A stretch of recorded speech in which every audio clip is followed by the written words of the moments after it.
to the Clinical Podcast Series brought to you by the American Academy of Optometry Foundation and our Clinical Contact Lens and Myopia Care channel. Today's episode is entitled Outcomes of Scleral Lenses for Dry Eye Disease and Chronic Ocular Graft-versus-Host Disease. I'd like to thank our host and lead topical editor, Dr. Andrew Pucker, and our topical expert, Dr. Kaleb Abbott. And now it's my pleasure to begin today's podcast. Hello, everyone, and welcome to another American Academy Optometry Foundation Clinical Podcast Series episode. Today, I'll be your guest host. I'm Dr. Andrew Pucker. I'm a fellow of the Academy and also a diplomate in the Cornea Contact Lens and Refractive Technology section.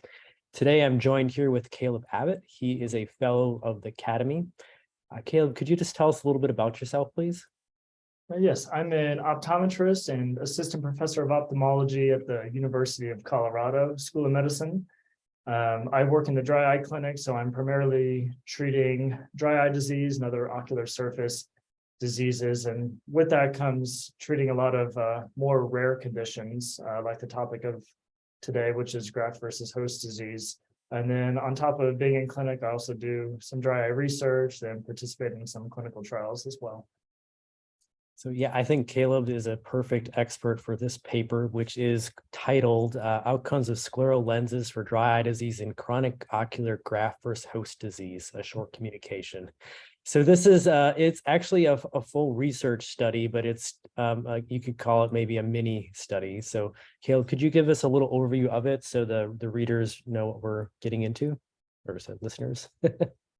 So graft-versus-host disease, roughly about 20,000 people in the United States have an allogenic hematopoietic bone marrow transplant each year. And then graft-versus-host disease is the most common complication of that, which affects approximately 40% of these patients. And it's essentially when cells of the donor or the graft begins attacking the body or the host. And then of this 40% of patients that are affected with graft-versus-host disease, the majority of them go on to develop ocular graft-versus-host disease. So this study was really looking at how effective scleral lenses are in the treatment of the ocular surface disease associated with ocular graft-versus-host. Because with ocular graft-versus-host, it can cause a very sudden and severe ocular surface disease and absolutely debilitating dry eye disease. So oftentimes it has to be treated a little bit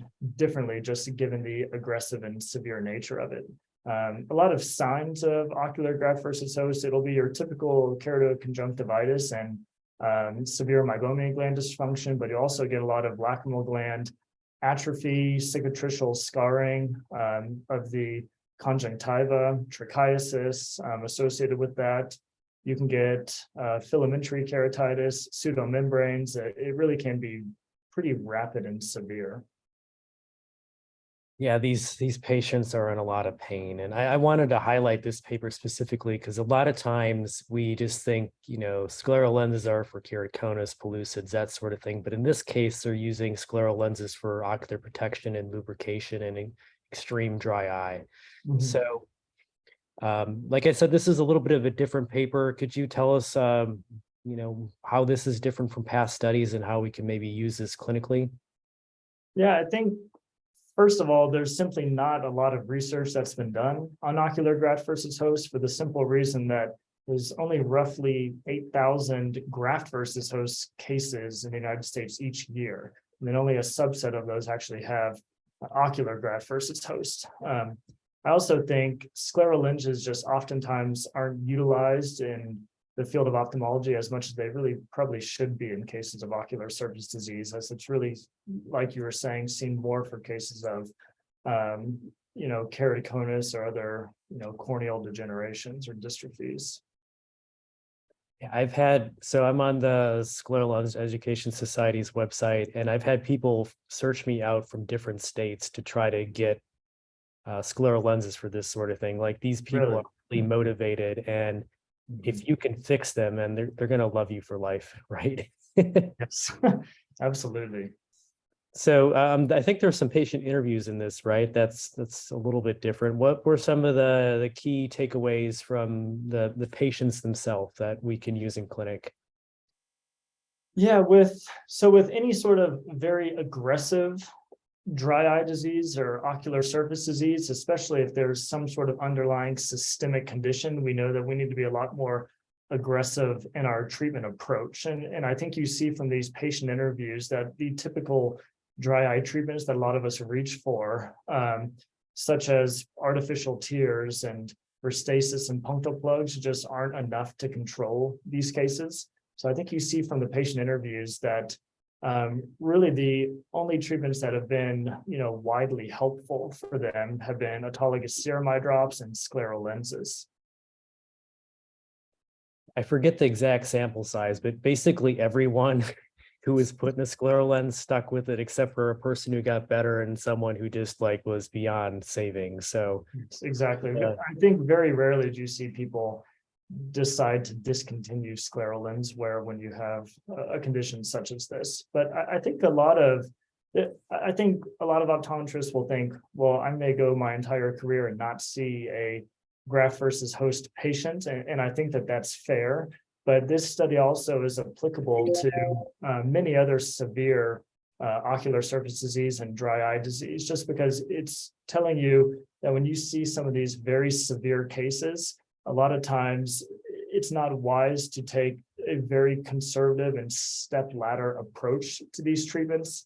Whereas a lot of us would say, okay, well, let's try over-the-counter options first. And if that doesn't work, then we're going to try restasis. And that doesn't work, we'll bump it up to a Xiidra or a Sequa or a punctal plugs. And I think the way that this is really applicable for most optometrists is saying, well, when you have some of these very severe ocular surface diseases, especially with an underlying systemic inflammation, we need to be a lot more aggressive with our initial treatment approach and maybe reach straight for serum eye drops or straight for scleral lenses, as that's going to be not only more effective in controlling the symptoms, but it can also decrease the chances of complications later. And as I mentioned before with these graft versus host patients, if you don't treat it quickly and aggressively, it's not uncommon for you to see a lot of cicatricial scarring, lacrimal gland atrophy, filamentary keratitis, even neurotrophic keratitis if there's been sustained inflammation for long enough. So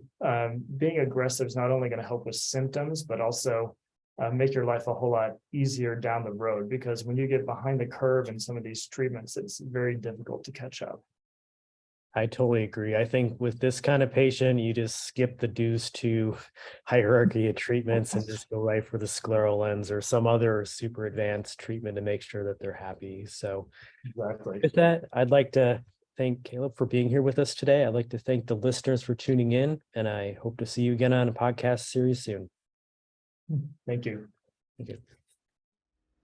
And a special thanks to CooperVision for their educational grant to make it all happen.